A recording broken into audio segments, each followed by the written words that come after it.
ইমামে হাসান রাদিয়াল্লাহু তাআলা আনহু একদিন গভীর রজনীতে উঠে পানি পান করলেন। পানি পান করে গভীর রজনীতে উঠে যেই পানি পান করলেন, জায়দার বাড়িতে একদিন আসছেন, পানি খেলেন। হুজুরের অভ্যাস ছিল রাত্রে উঠে পানি পান করা। যেই পানি খেলেন পেটের যন্ত্রণা শুরু হয়ে গেল। এত যন্ত্রণা সহ্য করতে পারেন না। আল্লাহ নবী নাতি ইমামে হাসান রাদিয়াল্লাহু তাআলা আনহু হুজুর আমার আস্তে আস্তে করে হামাগুড়ি দিয়ে নানা জানের মাজার আকদাসের কাছে গেলেন। এরকম ভাবে আল্লাহ নবী মাজার আকদাসে জি সালাম খানা দিতে লাগি, আসসালাতু ওয়াসসালামু আলাইকা ইয়া রাসূলুল্লাহ হাবিবাল্লাহ। ও যুবকেরা, এরকম ভাবে সালাম খানা দিয়ে নানা জানের মাজার আকদাসে উপর হয়ে পড়ে আছে। আল্লাহ নবীর ওসিলা করে ইমামে হাসান কে আল্লাহ পাক প্রথমবার নানা জানের ওসিলায় বীজকে মুক্ত করে দিয়েছিলেন। আল্লাহ নবীর ওসিলায় প্রথমবার হুজুরকে আল্লাহ শিফা দান করলেন। ইমামে হাসানের মনে সন্দেহ জাগলো, আর জায়দার বাড়িতে কিছু খাবো না। কিন্তু স্ত্রী তো হক আছে না নাই? দুজন স্ত্রী সমান হক আদায় করতে হবে। আবার একদিন রাত্রে জায়দার বাড়িতে গেছে। দ্বিতীয় দিন মাইমুনা আঙ্গুর ফলের সঙ্গে বিষ মিশালো। কিসের সাথে? আঙ্গুর ফলের সঙ্গে। কিছু আঙ্গুর ফলে বিষ মিশানো ছিল, আর কিছু আঙ্গুর ফলে বিষ মিশানো থাকে না। ইমামে হাসান রাদিয়াল্লাহু তাআলা আনহু জায়দার বাড়িতে আসছেন। জায়দা বলছে, স্বামী একটু আঙ্গুর খান।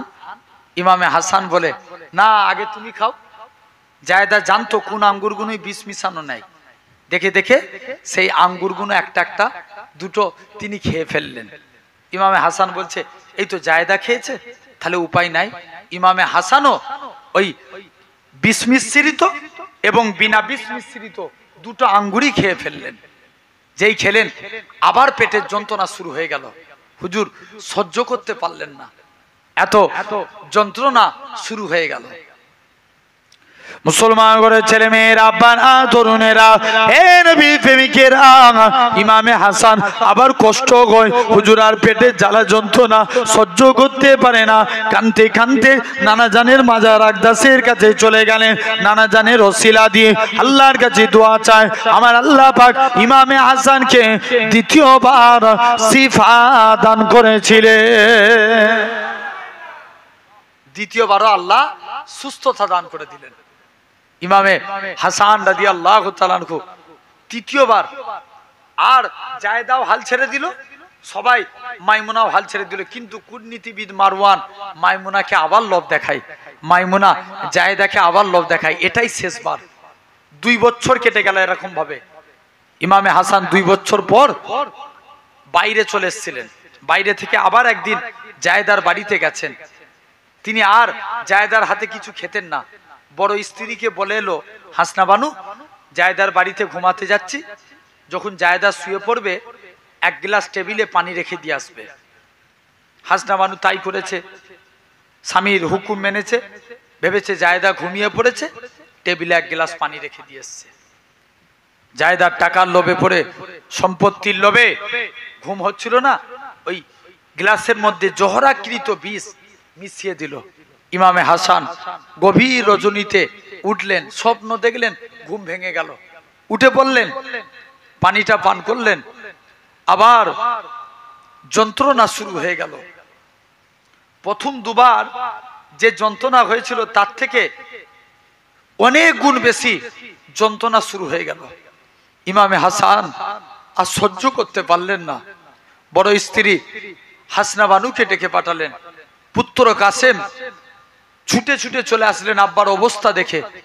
এরকম ভাবে পুত্র কাসেম ছুটে আসলেন, এরকম ভাবে ছোট ভাই ইমামে হুসাইন ছুটে আসে। ইমামে হাসান জমিনায় পড়ে ছটফট করতে লাগে। ইমামে হুসাইন বলে, ভাই আপনি তো কারুর ক্ষতি করেন না। কিতাবে এসছে ইমামে হাসান এত ভালো মানুষ ছিলেন, আমি হুজুরের লাইফ হিস্ট্রি পড়েছিলাম, জীবনে কোনো মানুষের ক্ষতি করেননি তিনি। বলেন না আল্লাহু আকবার। সেই ইমামে হাসান বলছেন, ভাই আপনি তো কারুর ক্ষতি করেন না, কে আপনার সঙ্গে এই ব্যবহার করেছে? আপনি একবার আমি হুসাইনকে তার নামটা বলুন, আমি হুসাইন উলঙ্গ তলবার দিয়ে তার গর্দানকে নামিয়ে দেব। ইমামে হাসান বলে, ভাই হুসাইন, আমি তাকে মাফ করে দিয়েছি, তুমিও তাকে মাফ করে দাও। ইমামে হুসাইন হাসানের আস্তে আস্তে চেহারাখানা সবুজ বর্ণ ধারণ করছে।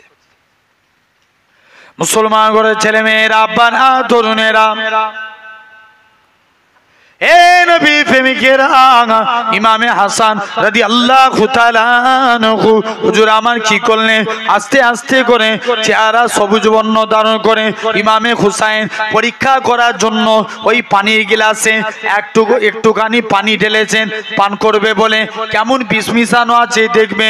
ইমামে হাসান কষ্ট করে উঠে ইমামে হুসাইনের হাত থেকে পানির গ্লাসটা নিয়ে দূরে ছুঁড়ে ফেলে দিলেন। পানিটা মাটিতে যেই জায়গায় কিতাবে সে ওই জায়গার মাটিটা ফুসকা দিয়ে উঠেছিল। ইমামে হাসান বলে, ভাই হুসাইন, আর আমার দুনিয়ায় বেশিক্ষণের সময় নাই, কেননা আমি গত রাত্রে নানা জান দিন দুনিয়া বাদশাহ হাবিবুল্লাহ জনাবে মুহাম্মদুর রাসূলুল্লাহ সাল্লাল্লাহু আলাইহি সাল্লামকে স্বপ্ন দেখলাম, আব্বাজান শেরে আলীকে স্বপ্ন দেখলাম, আম্মাজান ফাতেমাকে স্বপ্ন দেখলাম। তারা জানো আমি হাসানের জন্য আল্লাহ জান্নাতের দরজায় দাঁড়িয়ে আছি। ভাই হুসাইন, আমার চেহারা সবুজ বর্ণ ধারণ করে নিয়েছি। তুমি কি জানো, নানা জান যখন মিরাজ শরীফে গিয়েছিল, নানা জান আল্লাহ পাকের জান্নাত জাহান্নাম খানা ঘুরে ঘুরে তাকিয়েছিল। নানা জান আল্লাহ পাকের জান্নাতের মধ্যে দুইটা ঘর দেখেছিল, একটা হলো সবুজ বর্ণ আর একটা হলো লাল বর্ণ। ও যুবকেরা, আল্লাহ নবী হযরত জিবরাইল আমিনকে বলে, হে হযরত জিবরাইল, এই জান্নাতের মধ্যে সবুজ বর্ণের ঘরটা কার? হযরত জিবরাইল আমিন বলে, ইয়া রাসূলুল্লাহ হাবিবাল্লাহ, ইয়া রাসূলুল্লাহ হাবিবাল্লাহ, এই সবুজ বর্ণের ঘরটা হলো আপনার বড় নাতি নওসায় রাসূল ইমামে হাসানের জন্য। কেননা আপনার বড় নাতিকে আপনার উম্মতদের মধ্যে একদল মুনাফিক উম্মাতিরা নির্মমভাবে শহীদ করে দিবে। কারবালা এরকম ভাবে বিষ পান করিয়ে শহীদ করাবে। এই জন্য আল্লাহ পাক জান্নাতে সবুজ বর্ণের ঘরটা ইমামে হাসানের জন্য বানিয়েছে। তবে লাল বর্ণের ঘরটা কার? ইয়া রাসূলুল্লাহ হাবিবাল্লাহ, ইয়া রাসূলুল্লাহ হাবিবাল্লাহ, লাল বর্ণের ঘরটা হলো আপনার ছোট নাতি নওসায় রাসূল ইমামে হুসাইনের জন্য। কেননা আপনার উম্মতদের মধ্যে একজন মুনাফিক উম্মাতিরা আপনার ছোট নাতি ইমামে হুসাইনকে এমন নির্মম ভাবে কারবালা প্রান্তরে শহীদ করবে, গোটা কারবালা প্রান্তরটা লাল লাল রক্তময় হয়ে যাবে। ইয়া রাসূলুল্লাহ হাবিবাল্লাহ, তাই হুসাইনের জন্য লাল বর্ণের ঘরটা আল্লাহ পাক জান্নাতে বানিয়েছে। ইমামে হাসান বলে, ভাই হুসাইন, তবে তোমার বড় ভাই হিসাবে তোমাকে নসিহত করে যায়, জীবনে ন্যায়ের পথে থাকবে, হকের পথে থাকবে। হকের পথে থাকতেও যদি জীবন দিতে হয় তাতেও তুমি রাজি হয়ে যাবে। আরো জোরে বলা গেল না?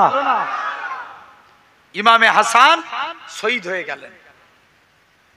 ইমামে এদিকে অনেক বড় ইতিহাস, আমি খুব শর্ট করে করে বলেছি, একটা ঘন্টা সময় নেব, একটা ঘন্টার মধ্যেই কমপ্লিট করব। ইমামে হুসাইন তিনি কি করলেন খুব শর্ট করে বলি, কিতাবে সে 150টার অধিক ইমামে হুসাইনকে চিঠি লিখে পাঠালেন। কুফাবাসীরা একটা একটা করে চিঠি লিখে, ইমাম হুসাইন জানতেন যে এরা বিশ্বাসঘাতকতা করবে, তারপরেও তিনি কোনো তাদের চিঠিতে কর্ণপাত করতেন না। কুফাবাসীরা লাস্টে কালে যারা দেখবেন ইমানদার মানুষ তাদেরকে এইভাবেই তো টেনে নিয়ে আসে। কুফাবাসীরা লাস্টে কালে একটা চিঠি লিখেছিল, যে চিঠিটায় লেখা ছিল হুসাইন, আরবিতে লেখা ছিল, জাস্ট আমি সারমর্মটা বলছি, ইমামে হুসাইন আপনি কি চান আপনি আমরা তারা এজিদ হাসানকে চক্রান্ত করে মেরেছে, আমরা এজিদকে নেতা বলে মানতে চাই না, আমরা আপনাকে নেতা বলে মানতে চাই। হুসাইন আপনি কি চান এজিদের কাছে আমাদের ঈমানগুলো নষ্ট হয়ে যাক? ব্যাস, ইমামে হুসাইনের অন্তরে আঘাত টেনে দিল। এরা ঈমানের ব্যাপারে প্রশ্ন তুলে যায়। ইমামে হুসাইন তাই সিলেক্টেড করলো তার এক ভাই, যার নাম ছিল মুসলিম বিন আকিল। কি নাম বললাম? ইমাম মুসলিম নাম বলেন, অ্যাকচুয়ালি পুরো নাম জানতে হবে না। কি নাম? ইমাম মুসলিম। ইমাম মুসলিমকে পাঠালেন। তখন কুফার গভর্নর ছিল নোমান বিন বাসির। কি নাম বললাম? নোমান ইবনে বাসির। তিনি খুব সহজ সরল মানুষ ছিলেন, সাদা মনের মানুষ ছিলেন, আওলাদে রসুলকে খুব ভালোবাসতেন। সামনে এইদিকে দুধারে দুজন বসেন, আসেন, আমি বলছি এইদিকে চলে আসেন। ইমাম সাহেব না আপনাদের, তাই তো নাকি? বেচারি খুব আমাকে কদিন ধরে খুব ফোন করে মহব্বত করে ভালোবাসে। আল্লাহ কবুল করেন, বলেন আল্লাহুম্মা আমিন। ইমাম মুসলিমকে পাঠালেন। ইমাম মুসলিম কুফায় গেলেন। এই কুফাবাসীরা, তোমরা যারা হুসাইনের নামে বায়াত গ্রহণ করতে চাও, আমি মুসলিমের হাতে হাত দিয়ে বায়াত দাও। আমি মুসলিমের হাতে হাত দিয়া মানে হুসাইনের হাতে হাত দিয়ে বায়াত গ্রহণ করা। জোরে বলেন। আসতে হয়ে গেল না? একটু জোরে বলো। আচ্ছা ভাই হন তো আপনারা? এই ভাই তো নাকি? আপনাদের ভাই, আমি আপনাদের ভাই, আপনারা আমার ভাই। ভাই একসঙ্গে মিলে সুবহানাল্লাহ, আর তো বেশি নয়, আধা ঘন্টা খুব জোর হলে বাকি আছে 35-20 মিনিট। বলেন না একটু, একটু জোর করে আওয়াজ, লাস্ট ফিনিশিং টাইমে একটু শর্ট জোর করে দেন সুবহানাল্লাহ। পিছনের ভাইগুলো কিন্তু ফাঁকি মারলে আল্লাহ দেখবে। জোর করে বলো সুবহানাল্লাহ। একটু আগিয়ে আসতে হবে। আচ্ছা, আল্লাহ কবুল কর। ভাই একটু মেহরবানি করে পীরের আওলাদ হাত জোর করে বলি, পিছনে এত মানুষ এসছে, বসার জায়গা হচ্ছে না। আমাকে একটা গজল বলতে বলছে, শুনবেন গজল? আর একটা লোক তো উঠে বলছে, ভাইজান ওয়াজ বেশি করতে হবে না, শুধু গজল বলেই যাবে তুমি। আচ্ছা একটু তার আগে আমি একটা নাত বলবো, তার আগে মেহরবানি করে আপনারা কথা রাখেন। 24 পরগনা মানুষ বিশ্বাস করেন, আমি কালকে একজনকে বলছিলাম 24 পরগনা মানুষ ভালোবাসা দিয়েছে, অনেক ভালোবেসে ফেলেছে, আমি ওদের মহাব্বত করি।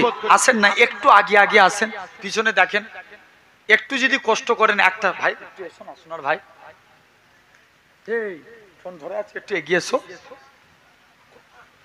শুনতে হয়তো নাকি? একটু এগিয়ে এসো। দরুদ শরীফ আল্লাহুম্মা। একটু সবাই আগে যে যেখানে বসে আছে একটু করে শুধু এগিয়ে চলে আসেন। এই তোমরা না এগোলে পিছনে ভাইগুলো একটু এগিয়ে এসো। আল্লাহ না, এক কোমর করে এগিয়ে এসো না, একটু হাতটা উঠে এক কোমর একটু এগিয়ে চলে এসো, একটু এগিয়ে চলে এসো না ভাই। আলহামদুলিল্লাহ, একটু আগে চলে আসে। মহাব্বতে দরুদ আল্লাহুম্মা।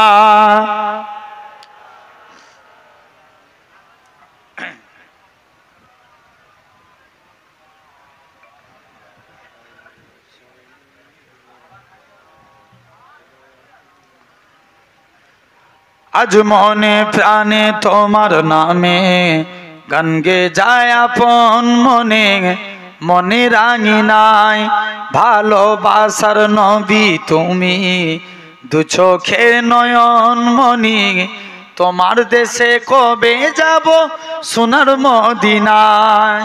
জোরে বলেন না, একসঙ্গে বলেন, প্যান্ডেল ফেটে যাবে, আরো জোরে হয় না? আজ মনে প্রাণে তোমার নামে গান গে যায় আপন মনে, মনে রাঙিনায় ভালোবাসার নবী তুমি, দু চোখের নয়ন মনি, তোমার দেশে কবে যাব সোনার মদিনায়। আজ মন যে পাগল, যাব কখন মদিনায়, কবে পূর্ণ হবে আমার মনের বাসনা।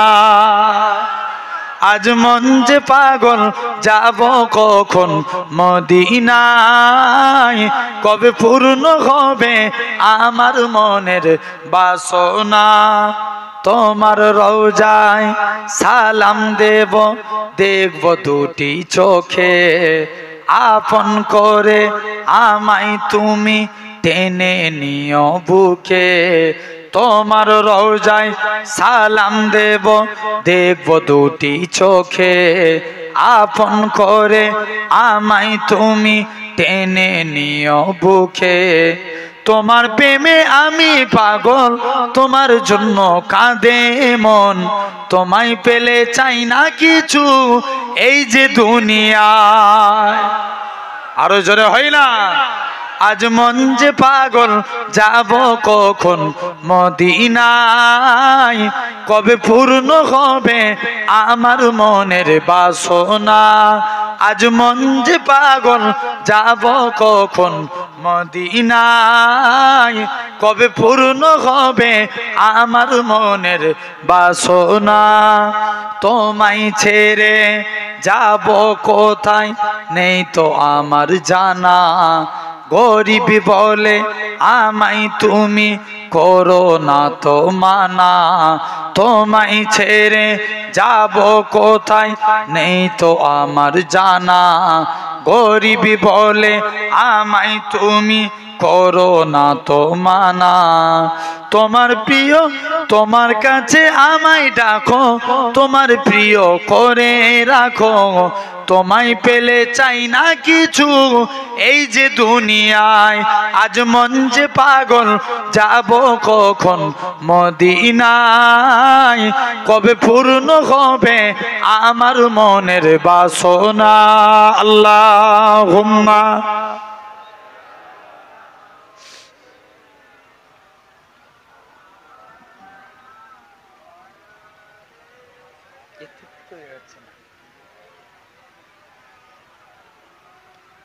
আচ্ছা যারা ওই পিছন দিকটায় দাঁড়িয়ে আছো না ওই এইখানটা একটা গেট আছে না গেট তো নাকি কি বলে এইটা দিয়ে তোমরা ঘুরে চলেছো না দাঁড়িয়ে থাকবে কেন ওরা আসবে না আচ্ছা আচ্ছা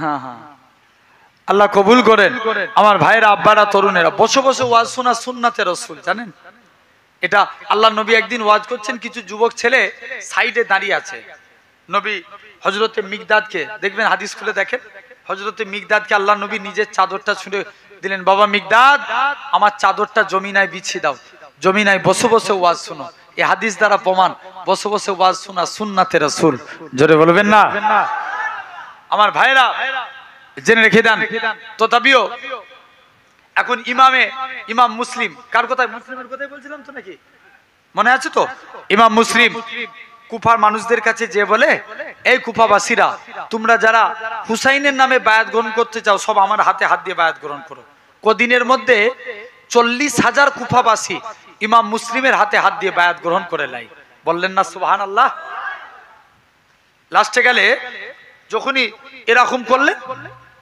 এদিকে তখন গভর্নর ছিল নোমান বিন বাসির এজিদ ভাবলো নোমান বিন বাসির গভর্নর থাকলে আমার ক্ষমতা থাকবে না তাই চেঞ্জ করে দিল কি মুনাফিক উবাইদুল্লাহ বিন জিয়াদকে কুফার গভর্নর নিযুক্ত করলো উবাইদুল্লাহ বিন জিয়াদ কুফার গভর্নর হই বলে কুফার মানুষেরা তোমরা যারা হুসাইনের নামে বায়াত গ্রহণ করেছো সব এজিদের পক্ষে লাও নালে তোমাদেরকে ডাইরেক্টলি মেরে দেবো হত্যার হুমকি দিতে লাগলো একদিনের কথা অনেক বড় ইতিহাস ইমাম মুসলিম একদিন নামাজ পড়তে দাঁড়িয়েছেন পিছনে দেখেন 40,000 কুফাবাসী ইমাম মুসলিমের পিছনে নামাজ পড়ছেন কত হাজার 40,000 ইমাম মুসলিম নামাজ থেকে ফারেগ হয়ে দেখেন মানে নামাজ শেষ করে পিছন দিকে তাকিয়ে দেখে 2-4 জন বাদে সবাই পালিয়ে গেছে তার আগে ইমাম মুসলিম ইমামে হুসাইনকে চিঠি লিখে পাঠিয়ে দিলেন হুসাইন আপনি কুফায় চলে আসুন কুফার মানুষরা সব আপনার নামে শপথ নিচ্ছে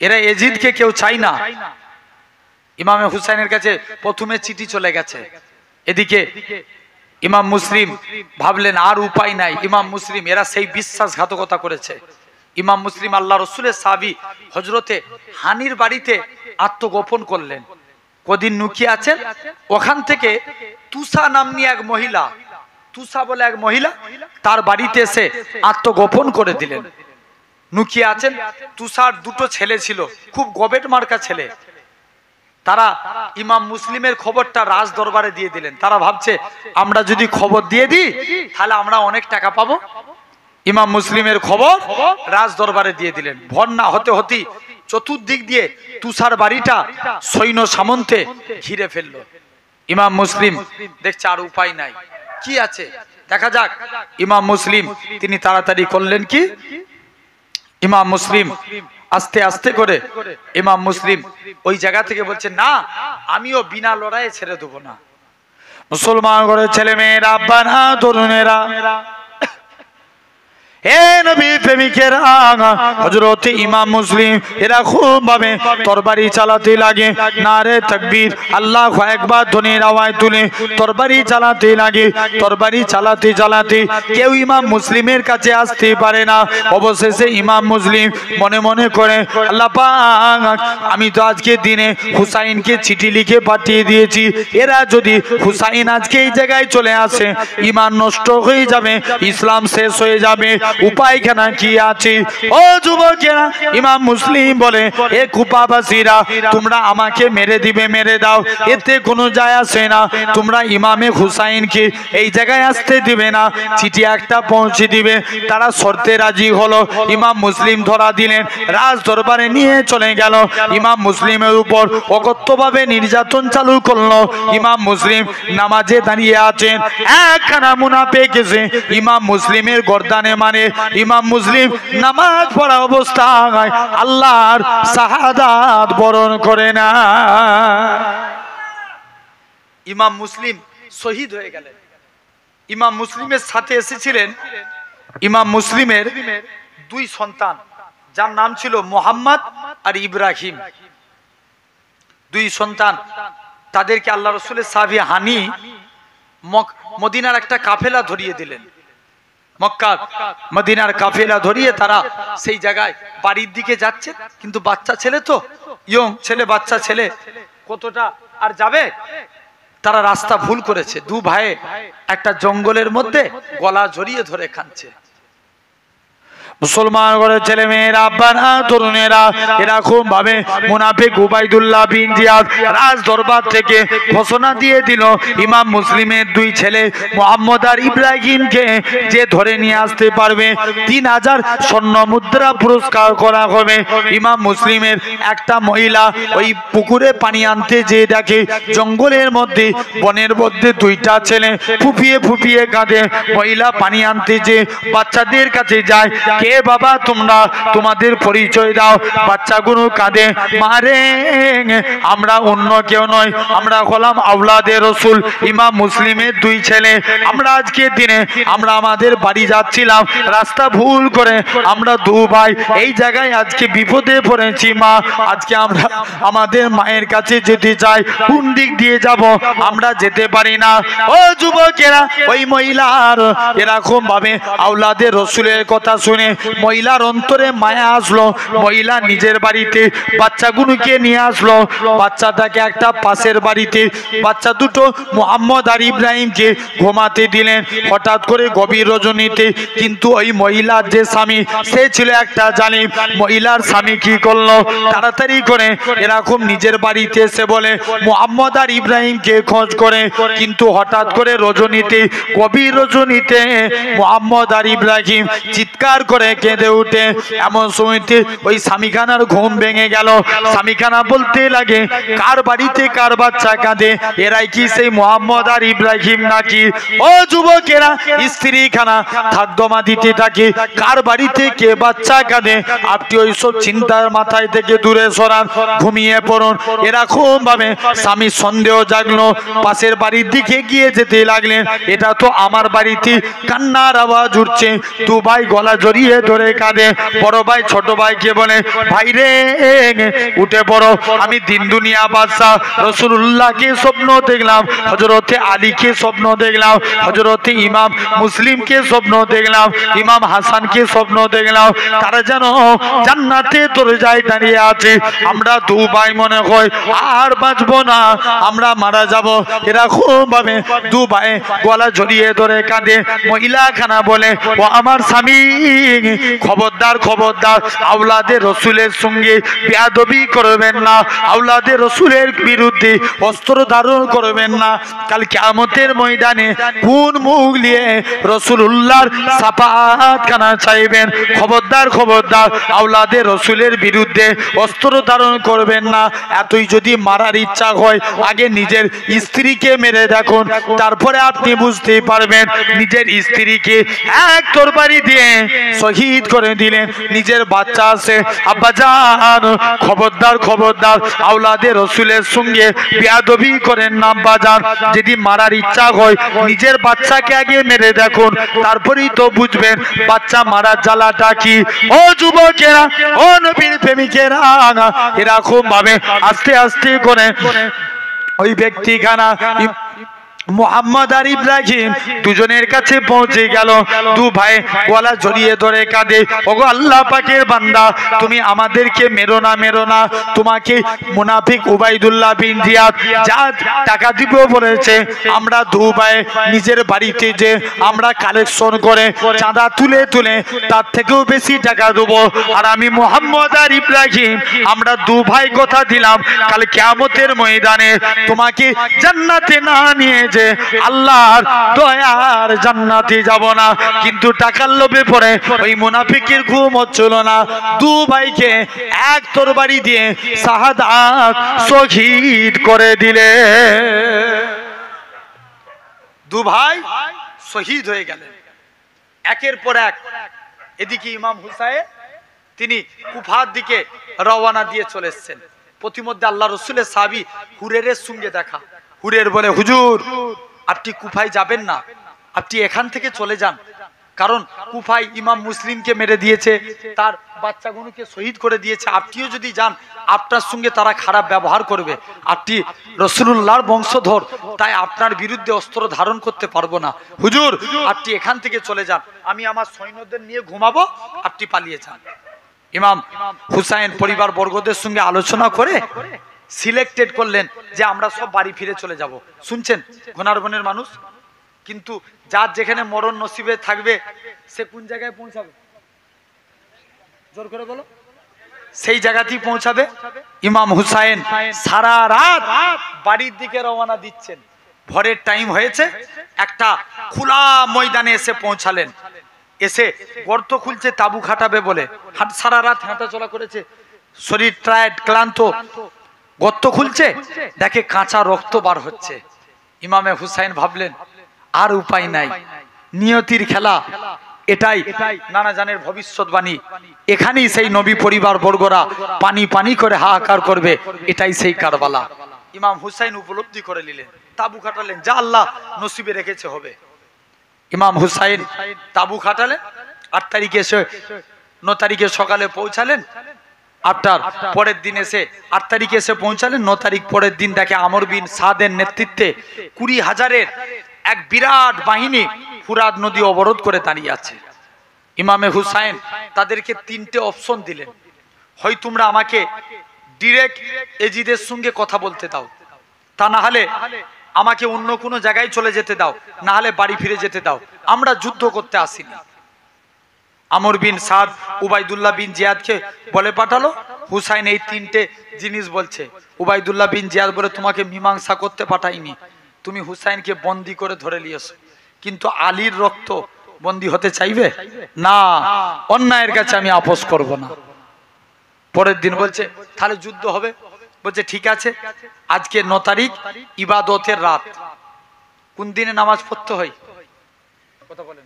9 তারিখের রাত, ইবাদতের রাত। 2 রাকাত করে নামাজ পড়বেন। এখন তো আবার অনেকে ফেসবুক হুজুর বেরিয়েছে, দেখবেন ভাই কে বিড়ি খাচ্ছে তার বেলায় মানা করে নে, কে মদ খাচ্ছে নিষেধ করে নে ফেসবুকে, যে তোমরা তো হুজুর মানা করো না যে আমাদের যারা অনুসারী, আমাদের যারা ভক্ত, মদ খাওনি, বিড়ি খাওনি, গেজা খাওনি, পরের গিবত গিল্লা করুনি, এসব না বলে বলছে সবে বরাতের নামাজ পড়া যাবে না, সব ভালো কাজে নিষেধ করছে। কত বুঝতে নি? আরে হ্যাঁ না বলুন, নামাজ বললে গুনাহ না সওয়াব, আগে এটা বলো, জোর করে বলো। কে আসুরার নামাজ পড়বে বলছে না, পড়া যাবে না, জেনে রেখে দেন। এদিকে ইমামে হুসাইন বলছে ঠিক আছে। ভোরবেলায় ইমামে হুসাইন তার আগের দিন এরকম ভাবে নানা জানের পাগড়িটা মাথায় দিলেন। কার পাগড়ি? নানা জানের। জুব্বা মুবারক পরলেন, পিতার জুলফিকার তলবার হাতে নিলেন। ইমামে হুসাইনের ঘোড়াটার নাম ছিল দুলদুল। কি নাম বললাম? দুলদুল। দুলদুলের পিঠে সবার হয়ে ওই যে আমর বিন সাদ 20,000-এর বাহিনী নিয়ে দাঁড়িয়ে আছে অবরোধ করে, তাদের উদ্দেশ্য করে ভাষণ দিচ্ছে। এই কুফাবাসীরা, এই আমর বিন সাদের নেতৃত্বের মানুষেরা, এই উবাইদুল্লাহ বিন জিয়াদের সৈন্যরা, তোমরা কি জানো আমি কোন হুসাইনের বিরুদ্ধে তোমরা অস্ত্র ধারণ করতে যাচ্ছ? আমি সেই হুসাইন, যেই হুসাইনকে আমার নানা জান ইমামে হাসান আর হুসাইনকে ছেলেবেলায় দুটো গালে এমন কোন শরীরের জায়গা নাই যে কোনো জায়গায় চুমু খেতে বাদ রাখে না। জোরে বলবে না? সেই হুসাইনের বিরুদ্ধে অস্ত্র ধারণ করছো? তোদের এতটুকু বুক কাঁপছে না? এই কুপাবাসী, তোমরা কি জানো আমি কোন হুসাইন? আমি হলাম সেই হুসাইন যেই হুসাইনের নানা জানের আমরা মদিনার মসজিদে মিম্বারে, মদিনার মসজিদের ভিতরে নানা জান হামাগুড়ি দিত, আমরা হাসান হুসাইন দু ভাই নানা জানের পিঠে চেপে বসতাম। সিদ্দিকে আকবর বলেছেন, কোন কোন রেয়াতে এসছে হযরতে ওমর বলেছেন, এই বাচ্চারা তোমাদের বাহনটা তো খুব ভালো। তৎক্ষণাৎ আল্লাহর নবী বললেন, আবু বকর তুমি কি কথা বলছো? আমি বাহনটা যেমন উত্তম, যারা বসে আছে তারাও উত্তম। জোরে বলে। তোমরা সেই হুসাইনের বিরুদ্ধে অস্ত্র ধারণ করেছো? ইমামে হুসাইন কাঁদে আর বলে,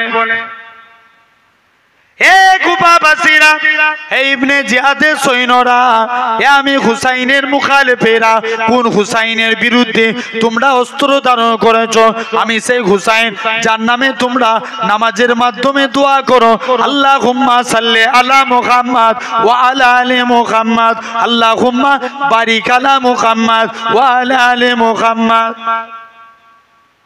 এ কুফাবাসীরা, এই ইবনে জিয়াদের সৈন্যরা, শুনে রেখে দাও, কোন হুসাইনের বিরুদ্ধে অস্ত্র ধারণ করেছো? আমি হুসাইন ছেলেবেলায় আমার নানা জান সিজদারত অবস্থায় ছিল, আমি হুসাইন নানা জান নানা জান নানা জান বলে আল্লাহ নবীর পিঠেতে চড়ে বসলাম। হযরতে আল্লাহ নবী সিজদা দেয়, মনে মনে করে আমি রাসূলুল্লাহ যদি সিজদা থেকে মাথা তুলি আমার হুসাইন পড়ে যাবে, আমার হুসাইন পড়ে গেলে আমার ফাতেমা কষ্ট হবে, আমার ফাতেমার কষ্ট আমি রাসূলুল্লাহ সহ্য করতে পারবো না। তাই আল্লাহ নবী সিজদার তাসবিহ খানা বাড়াতে লাগে, সুবহান রাব্বিয়াল আলা, সুবহান রাব্বিয়াল আলা, সুবহান রাব্বিয়াল আলা। আল্লাহ নবীর পিঠ থেকে হুসাইন নামে না, আল্লাহ নবী সিজদার তাসবিহ খানা বাড়াতে লাগে, সুবহান রাব্বিয়াল আলা, সুবহান রাব্বিয়াল আলা। ও যুবকেরা, আল্লাহ নবী হুসাইনে এরকম ভাবে আল্লাহ নবীর পিঠ থেকে হুসাইন নামে না, আমার আল্লাহ পাক জিবরাইল আমিনকে পাঠিয়ে দেয়, এ হযরতে জিবরাইল চলে যাও চলে যাও, আমার রাসূলুল্লাহকে জানিয়ে দাও তাদের নানা নাতির ওই খেলাটাকে আমি আল্লাহ পাক কবুল করে নিয়েছি। যাও সেই হুসাইনের বিরুদ্ধে, সেই হুসাইনের বিরুদ্ধে অস্ত্র ধারণ করেছো? সেই কুফাবাসীরা, তোমরা কার বিরুদ্ধে অস্ত্র ধারণ করেছো? আমি সেই হুসাইন। জিবরাইল ফেরেশতা মাঝে মাঝে দাইয়া কালবি সূরাত ধরে আসতেন। কার সূরাত ধরে? দাইয়া কালবি বলে আল্লাহ রাসূলের এক সাহাবী ছিলেন, তার সূরাত ধরে আসতেন, এসে নবীর দরবারে বসতেন। হাসান হুসাইন জিবরাইলের কোলে বসতেন, কিন্তু পকড় হাদরাহাদরি করে কিছু না পেয়ে দু ভাই উঠে পালিয়ে যেতেন। জিবরাইল ফেরেশতার মন খারাপ, নবীর কাছে যে ঝরঝর করে কাঁদছে। মুসলমান ঘরে ছেলে মেয়েরা, আব্বারা, তরুণেরা, হযরত জিবরাইল আমিন বলে, ইয়া রাসূলুল্লাহ, হাবিবাল্লাহ, হুজুর একটা বেয়াদবি মাফ করেন, একটা কথা কি জিজ্ঞাসা করতে পারি? আল্লাহ নবী বলে, হ্যাঁ হ্যাঁ বলো, কি কথা বলো? ইয়া রাসূলুল্লাহ, হাবিবাল্লাহ, আপনার দুটো নাতি ইমামে হাসান হুসাইন, আমি জিবরাইলের কোলে এসে বসে আমি জিবরাইলের মনটা ভরে যায়, আপনার দুটো নাতি আমার কোলে এসে বসে আবার বসে থেকে উঠে পালিয়ে যায়। হুজুর এজন্য আমি জিবরাইলের মন খারাপ, কি ব্যাপার বলুন? আল্লাহ নবী বলে, এ হযরতে জিবরাইল, আমার দাইয়া কালবি যখন আমি নবী আমার দরবারে আসতো, আমার হাসান হুসাইন রাদিয়াল্লাহু তাআলা আনহুমা হুজুরদের জন্য কিছু খাবার নিয়ে আসতো, তোমাকে আজকের দিনে খাবার না পেয়ে তোমার কাছে তোমাকে দাইয়া কালবি ভেবে তোমার কোল থেকে উঠে পালিয়ে গেছে। হযরতে জিবরাইল আমিন বলে, ইয়া রাসূলুল্লাহ, রাসূলুল্লাহ হাবিবাল্লাহ হুজুর আপনি আমায় সময় দেন, আমি যাব আর আসবো। আল্লাহ জান্নাত থেকে আপনার দুটো নাতিকে জান্নাতি খাবার খাবো। ইয়া রাসূলুল্লাহ হাবিবাল্লাহ হুজুর আপনি কি জানেন আপনার বেটি ফাতেমা যখন আল্লাহ জিকিরে ফানা হয়ে যেত, আল্লাহ আল্লাহ আল্লাহ আল্লাহ আল্লাহ আল্লাহ জিকিরে ফানা ফিল্লা হয়ে যেত, আল্লাহ পাক আমি জিবরাইলকে পাঠাতেন, এ হযরতে জিবরাইল চলে যাও চলে যাও আমার ফাতেমার গলা করে, আমার ফাতেমার সুরাত ধরে আমার ইমামে হাসান হুসাইনকে দুলনায় দুলা খাইয়ে ঘুম পাড়া। সেই হুসাইনের বিরুদ্ধে অস্ত্র ধারণ করবে। যখনই ইমামে হুসাইন এরকম মায়াবী সুরে বলতে লাগে, কিছু মানুষ এজিদের পক্ষ উবাইদুল্লাহ বিন জিয়াদের দল ত্যাগ করে হুসাইনের পক্ষে চলে আসে। জোরে বলবেন না। হযরতে হুরের থেকে শুরু করলি অনেক মানুষ বলল রইলো তোরা দুনিয়া নিয়ে থাক, মরতে যদি হয় আওলাদের রাসূলের জন্য মরবো, কিয়ামতের ময়দানে নবীর শাফাআত পেয়ে আল্লাহ জান্নাত পেয়ে যাব। জোরে বলে। দুপক্ষে আমর বিন সাদ আর হুসাইন পক্ষ থেকে দুপক্ষে যুদ্ধ শুরু হবে। সর্বপ্রথম যিনি হুসাইনের পক্ষে যুদ্ধে বার হয়েছিলেন আল্লাহ রাসূলের সাহাবী হযরতে হুরের রাদিয়াল্লাহু তাআলা আনহু দাঁড়িয়ে গেলেন। মুনাফিকদের মধ্য থেকে আসলেন সাফওয়ান বলে এক ব্যক্তি। কি নাম বললাম? সাফওয়ান। এরাও মুসলমান কিন্তু মুনাফিক। সাফওয়ান বলে এক ব্যক্তি চলে আসলেন। সাফওয়ান হুরেরকে বলে, হুরের তুই তো আমাদের দলে ছিলিস, হুসাইনের পক্ষে মরতে গেলিস। হুরের বলে মরতে হলে হুসাইনের পক্ষলেই মরবো। যুদ্ধ শুরু হলো। হুরেরও তরবারি চালায়, সাফওয়ানও তরবারি চালায়। হুরের আল্লাহু আকবার ধ্বনির আওয়াজ দিয়ে এক তরবারি মারে, বীর যোদ্ধা সাফওয়ান জমিনায় পড়ে হত্যা হয়ে গেল। বলবেন না সুবহানাল্লাহ? আরে জোর করে বলো। জমিনায় পড়ে হত্যা হয়ে গেল। হুরের অনেকক্ষণ ধরে লড়াই করে পানির জন্য শরীর নিস্তেজ হয়ে গেল, নিজে শাহাদাত বরণ করে নিলেন। একের পর এক আসে। আলী আকবর আসে, আব্বা আপনি আমায় অনুমতি দেন। অনেক আমি কত বলবো। আউন ইমাম হুসাইনের দুই ভাগনা ছিলেন, আউন আর মোহাম্মদ, দুজন মিলে চলে যায়। মায়ের অনুমতি নিয়ে মামার দোয়া নিয়ে জিহাদের ময়দানে চলে যায়। হাজার হাজার সৈন্য কতল করে দু ভাই শহীদ হয়ে গেলেন। আলী আকবর আসে, আব্বা আপনি আমায় অনুমতি দেন। ইমামে হুসাইনের চোখ ছলছল পানি। বাবা বাপ বেঁচে থাকতে তুমি সন্তান আই জিহাদের ময়দানে যেতে, আমাকে এটা দেখতে হবে? ইমামে হুসাইন আলী আকবর বলে, আব্বা অনুমতি দেন, আমি বেঁচে থাকতে আপনাকে যুদ্ধের ময়দানে যেতে দেব না। আলী আকবর জিহাদের ময়দানে চলে গেলেন। ইমামে হুসাইন একজন, ইমামে হুসাইনেরা কৃতদাস ছিল যার নাম ছিল ফিরোজ। কি নাম বললাম? ফিরোজকে আলী আকবরের পিছনে পাঠালে। আলী আকবর বীর বিক্রমে, আরে ছেড়ে আলীর রক্ত গায়ে আছে না, বীর বিক্রমে লড়াইখানা শুরু করে দিলেন। মুসলমান করে ছেলে মেয়েরা, আব্বারা, তরুণেরা হযরতে আলী আকবর বীর বিক্রমে লড়াই শুরু করে দেয়। এই মুনাফিকরা কেউ আলী আকবরের কাছে ঘেঁষতে পারে না। এমন সময়তে লক্ষ্য করে কৌশলে কেমন করে মারা যায় আলী আকবরকে লক্ষ্য করে দূর থেকে তীরের বর্ষা মারতে লাগে। এমন সময়তে ফিরোজ মনে মনে করে, এটাই আমার জান্নাতে যাওয়ার সুযোগ। আমি ফিরোজ আজকে আওলাদের রাসূলের জন্য যদি না মরতে পারি তাহলে আমার এমনি মরে কি লাভ আছে। যখনই আলী আকবরকে তীর ছুঁড়ে মারে, ফিরোজ তীরখানা নিজের শরীরে গেঁথে নেয়, আবার তীর ছুঁড়ে মারে নিজের শরীরে গেঁথে নেয়। এরকম ভাবে তীর গেঁথে গেঁথে ফিরোজ শাহাদাত শহীদ হয়ে গেলেন। আলী আকবর কতক্ষণ লড়াই করবে, পানির পিপাসায় হাহাকার করে মায়ের কাছে আসে, ও ধনন্দুখী মা, মা গো তোমার কাছে যদি পানি থাকে মা একটুখানি পানি পান করাও। আমি আলী আকবর একাই এই মক্কার দিনে এই কারবালা প্রান্তরে একা এদেরকে সব হত্যা করে ফেলবো। পানি নাই, লড়াই করতে করতে শরীরের পিপাসায় নিস্তেজ হয়ে গেলেন। একজন মুনাফিক এসে আলী আকবরকে শহীদ করে দিলেন। আলী আকবর শহীদ হয়ে গেলেন। বাচ্চারা অনেকক্ষণ তো পানি পানি করে হাহাকার করে, বাচ্চারা পানির জন্য হাহাকার করে, পানি পানি করে চিৎকার দিয়ে উঠে ইমামে হুসাইনের একজন পতাকাধারী ছিলেন, যেনার নাম ছিল আব্বাস ইবনে আলী, মানে ইমামে হুসাইনের সৎ ভাই ছিলেন। কি ছিলেন? সৎ ভাই, সতার ভাই আব্বাস ইবনে আলী। তিনি বলছে, ভাই হুসাইন, বাচ্চারা, আমাদের ছেলেরা, পুলেরা, আত্মীয় স্বজনেরা পানি পানি করে হাহাকার করবে, আর আমি আব্বাস পতাকা ধরে থাকবো না, আমি ফুরাত নদীর ধারে চলে যাব। মুসলমান করে ছেলে মেয়েরা, আব্বারা, তরুণেরা, হযরতে আব্বাস ইবনে আলী এরা খুব ভাবে তিনি কি করলেন, এক হাতে বাম হাতে পানির মশক ধরলেন, ডান হাতে তরবারি চালায়, তরবারি চালাতে চালাতে সৈন্যগুলোকে সাইড করে দিয়ে ফুরাত নদীর কিনারায় পৌঁছে গেলেন। ফুরাত নদীতে নেমে পড়েছেন। এত পিপাসায় কলজে, 3 দিন ধরে পানি খাই না, পিপাসায় কলজে ফেটে যায়, এতটুকু পানি মশকটা রেখে হাতে তুলেছে পান করবে বলে মনে পড়ে যায় আমাদের আলী আকবর, আমার ভাতিজা, সে পানি পানি করে শাহাদাত বরণ করে, আউন মোহাম্মদ সবাই শাহাদাত করে শহীদ হয়ে যায়, আমি আব্বাস কেমন করে পানি পান করি? না না না না, হযরতে আব্বাস ইবনে আলী এরা খুব ভাবে পানি না পান করে মশকে পানি বললেন, বাম হাতে মশক নেয়, ডান হাতে তরবারি চালায়।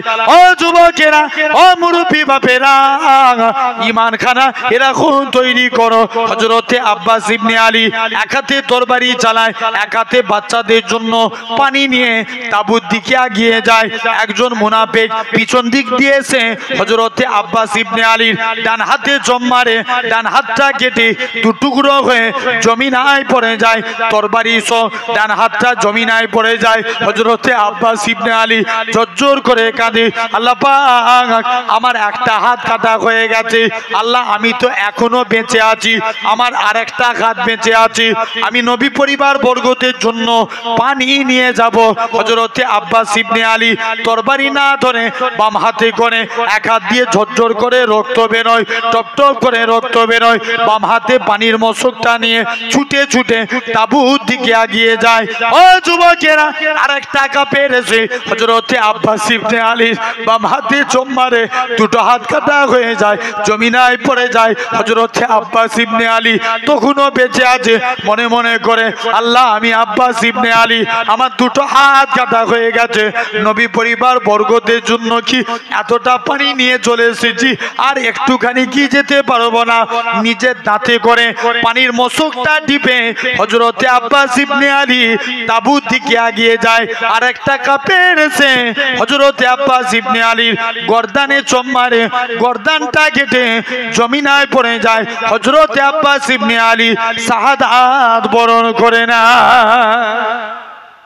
তাকবীর দাও দেখিনি তুমি একটু।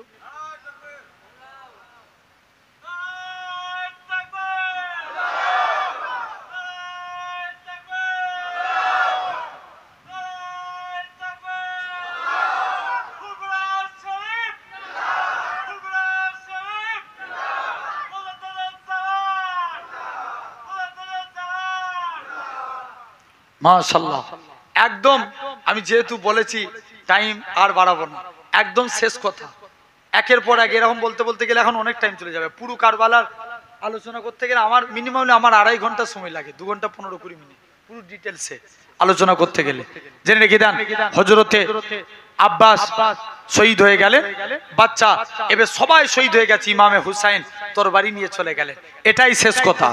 মুসলমান করে ছেলে মেয়েরা, আব্বারা, তরুণেরা, হযরতে ইমামে হুসাইন পিতা জুলফিকার তরবারি নিয়ে তরবারি চালাতে লাগে, বীর বিক্রমে লড়াই করতে লাগে। হযরতে ইমামে হুসাইন একা তরবারি চালিয়ে 5000 সৈন্যকে কতল করে দেয়। হযরতে হুসাইনের কাছে কেউ ঘেঁষতে পারে না, এমন শুনতে একটা পিছন থেকে আওয়াজ আসে, হুসাইন হুসাইন বলে একটা আওয়াজ আসে। হযরতে ইমামে হুসাইন তরবারি ছেড়ে দিলেন, যুদ্ধ করা বন্ধ করে দিলেন। তাকিয়ে দেখে তিনার নানাজান দিন দুনিয়া বাহাদুর শাহ এক হাতে আবে কৌসারের পানি আর এক হাতে খালি বোতল নিয়ে দাঁড়িয়ে আছে। এ আমার কলিজার টুকরা হুসাইন, আর তোমায় যুদ্ধের পরিচয় দিতে হবে না, তুমি যে শেরে খুদার বেটা এর পরিচয় তুমি দিয়ে দিয়েছো, যার তরবারির নাম ছিল জুলফিকার এর পরিচয় তুমি দিয়ে দিয়েছো। এ হযরতে হুসাইন, আমি তোমার নানাজান কেন তোমাকে কারবালা প্রান্তরে পাঠিয়েছি? হুসাইন রে, তুমি যে শহীদ হয়ে যাবে, তুমি যে মারা যাবে, তোমার রক্তগুলোকে আমি রাসূলুল্লাহ এই খালি বোতলে তুলে রাখবো। কাল কিয়ামতের ময়দানে আমার উম্মত উম্মতিরা এরা হবে গুনাহগার, এরা হবে বদকার। যেদিন কিয়ামতের ময়দানে এদের মিজানে দাঁড়ি পাল্লায় আমল নামা ওজন করা হবে, যখন এদের গুনার পাল্লা ভারী হয়ে যাবে, তোমার একটু বার রক্ত তাদের নেকির পাল্লায় দিয়ে দেবো, যার ওসিলাতে আল্লাহ পাক আমার উম্মত উম্মতিদের নেকির পাল্লা ভারী করে দিবে। সেই হুসাইন সেরেফ আপনার আমার জন্য শহীদ হয়েছেন। আল্লাহ কবুল করেন। আল্লাহ যেন আমাদের প্রত্যেকের অন্তরে ইমামে হুসাইনের মোহাব্বত দেন। বলেন আল্লাহুম্মা আমিন। আমরা হুসাইন জিন্দাবাদ, এজিদ মুর্দাবাদ, ঠিক কিনা? হুসাইন আর এজিদ মুর্দাবাদ, এটা মাথায় রাখবেন আমার ভাইরা, আব্বারা, তরুণীরা। আল্লাহ কবুল করে। আচ্ছা বলবো একদম খুব শর্ট টাইমে এক্ষুনি দোয়া করব। ভাইদের রিকোয়েস্ট, শর্ট টাইমে অল্প কিছু আপনাদের কাছে একটু আগামী বছর এই জলসার জন্য একটু কিছু চাইবো। 10টা ভাই 2000 টাকা করে আল্লাহর জন্য দিতে পারবেন? এক নম্বরে কেউ আছেন হাত তুলে বলবেন? 2000 টাকা একজন। কে আছো? আর কি নাম তোমার? আফসার আলী মোল্লা। 2000 টাকা মাশাআল্লাহ, একটা হয়েছে। আর একজন কে আছে বলো না ভাই? আর একজন 2000 টাকা দিবেন। 2 নম্বরে কেউ আছেন? একজন 2000 টাকা দেওয়ার মতো। আল্লাহর হস্তে 24 পরগনা মানুষ, আপনারা অনেক দানি মানুষ, বিশেষ করে এই বসিরহাট সংলগ্ন ভেবিয়া চৌমাথা এলাকার মানুষ। আমি আসি এলাকায়, যে আসিনি আসা হয়নি এটা নয়, অনেক আসি। বলেন না কে আছেন? 2 নম্বরে 2000 টাকা দিবেন একজন। কে আছেন? 10টা ভাইয়ের কাছে আশা করছি। এত ভাই বসে আছেন তো হুসাইন হুজুরের আলোচনা শুনলেন, হুসাইন হুজুরের মহাব্বতে দান করেন না, কত টাকা কত দিকে চলে যায়। কে আছেন 2 নম্বরে 2000 টাকা দিবেন? আর একজন ভাই হাত তুলে বলো, একটু তাড়াতাড়ি করে বলেন না কে আছেন? একজন হবে না? 2 নম্বরে 2000 টাকা দিবেন। আর একজন কে আছেন? আমার যুবক গুণে একটু হাত তুলে বলো না ভাই, কত টাকা তো কত দিকে চলে যায়, 2000 টাকা করে শরীক হতে পারবে না? জি, কে আছেন 2 নম্বরে 2000 টাকা দিবেন? এতগুলো বাপ ভাইয়ের মধ্য থেকে একজন হাত তুলে বলো। তোমরা বলছো হাত তুলবনি, ইবলিস বলছে এই হাত তুলিনি স্যার। যেই তোমরা হাত তুলে দিবে দেখবে ইবলিস আগুন লাগার মতো ছুটবে, তোমার কাছে আর থাকবে না। বলো না আমার সোনার ভাই। আর যুবকরা যদি ইসলামিক কাজে আগিয়ে আসে, দেখবেন ওই এলাকায় ইসলামিক কাজ আরো বেশি হয়। এই জলসাটা করতে কত টাকা খরচা হয় বলেন তো? কে আছেন 2 নম্বরে 2000 টাকা দিবেন? একজন বলেন না ভাই। 2000 টাকা বেশি হচ্ছে এক বছর পরে। জি বলো না কে আছো একজন? 2 নম্বরে 2000 টাকা। আমি টোটাল আল্লাহ কি নাম কোনটা? তুমি আনিসুর ভাই 2000 টাকা তাকবীর দেন। নারে তাকবীর, একটু জোরে দেন না। নারে তাকবীর, নারে তাকবীর। মাশাআল্লাহ। এখনো 8টা বাকি আছে। 10 জন জান্নাতি সাহাবীর নামে দান করেন না ভাই। 3 নম্বরে কে আছেন? একটা মুঠো প্রথমে করে দেন, মানে 5টা। 3 নম্বরে কে আছেন 2000 দিবেন? এই মন থাকা চাই ভাই, একটু হাত তুলে বলো। মনটাকে বড় করে আমি দিল থেকে দোয়া চেয়ে যাই। 3 নম্বরে কে আছো 2000 টাকা? একজন বলো না। আমার আব্বাগুনু ভাইগুনু বসে আছেন, 2000 টাকা দিবেন। একজন হাত তুলে দেখান, এখান থেকে এরা দেখে নিবে। বলেন না কে আছেন? জি কই আর কি আছো বলো না বাপ। একটা আমার ভাই 2000 টাকা 3 নম্বরে দান করবেন। কে আছেন একজন বলেন? আল্লাহর হস্তে 3 নম্বরে 2000 টাকা দিবেন। একজন কে আছো বলো না। জি ভাই, আমরা এমনি পান খেয়ে বিমল খেয়ে কত টাকা কত দিকে ফুরিয়ে দিই। আর আল্লাহ আল্লাহ রসুলের মহাব্বতে আব্বা মা কবরে চলে গেছে, মাগফিরাতের উদ্দেশ্যে 2000 টাকা 3 নম্বরে কে দিবেন? একজন হাত তুলে বলেন।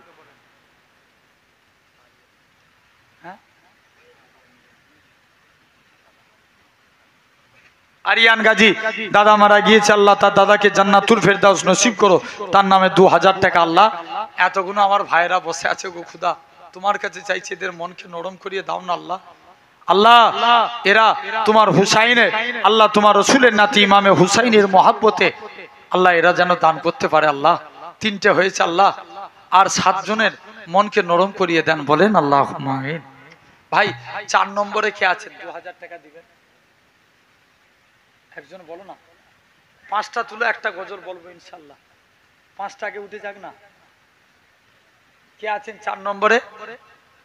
4 নম্বরে 2000 টাকা দিবেন। একজন হাত তুলে বলো, একটা যুবক। আল্লাহ এতবার করে বলছি, তোমাদের মনে একটু মায়া লাগছে না যে ভাইজান বেকার বকে যাচ্ছে? একজন বলবে না? কে আছো একজন হাত তুলে বলো না যুবক, 2000 টাকা দেওয়ার মতো আল্লাহর হস্তে কে আছেন? আবু বাক্কার গাজী 2000 টাকা তাকবীর দেন, নারে তাকবীর, নারে তাকবীর, মাশাআল্লাহ। 4টে হয়েছে, আর একটা হাত তুলেন, আর একটা বলেন না। আল্লাহ আমার কি নসিব হবে না একজনের হাত দেখা? আল্লাহু আকবার। একজন, তুমি একজন শুরুয়াতটা করে দাও, দেখবে তোমার দেখা দেখি যারা যারা হাত তুলবে না, তুমি সওয়াবের হকদার হবে। বলো না কে আছো একজন 2000 টাকা হাত তুলবে? কত আমার যুবক সোনার ভাইগুলো বসে আছো, আল্লাহর হস্তে একজন 2000 টাকা হাত তুলে বলেন না কে আছো? জি 3 নম্বরে একজন কে আছেন বলে? এই 5 নম্বরে, 5 নম্বরে কে আছেন? আল্লাহু আকবার।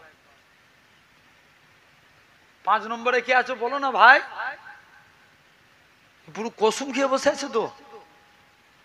হুজুর তুমি বললেও তুবুনি, হাত তুলবুনি। বলেন কে আছেন 5 নম্বরে 2000 টাকা দিবেন আল্লাহর হস্তে? আব্বা মা কবরে চলে গেছে, তাদের মাগফিরাতের উদ্দেশ্যে তাদের সম্পত্তি নিয়ে ভোগ করছি। 5 নম্বরে কে দিবেন 2000 টাকা? একজন হাত তুলে বলেন।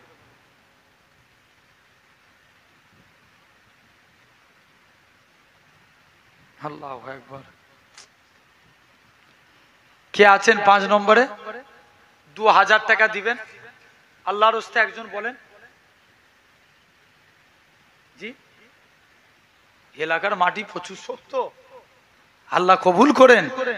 জানেন কে আছেন আল্লাহর হস্তে? বলেন আমার ভাই। আব্বা মা উদ্দেশ্য করে, দাদু দাদি নানা নানি কবরে চলে গেছে, তাদের মাগফিরাতের উদ্দেশ্য করে 2000 টাকা 5 নম্বরে দিয়ে একটা মুঠো করবেন। কে আছেন? এই এই ডান হাতের, মনে করেন ডান হাতের একটা মুঠো, অর্থাৎ লাস্ট ডান হাতের 2000 টাকা কে দিবেন?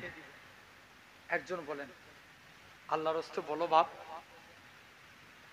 আল্লাহর হস্তে বলেন 2000 টাকা। হ্যাঁ হাত তুলবেন এরা? হ্যাঁ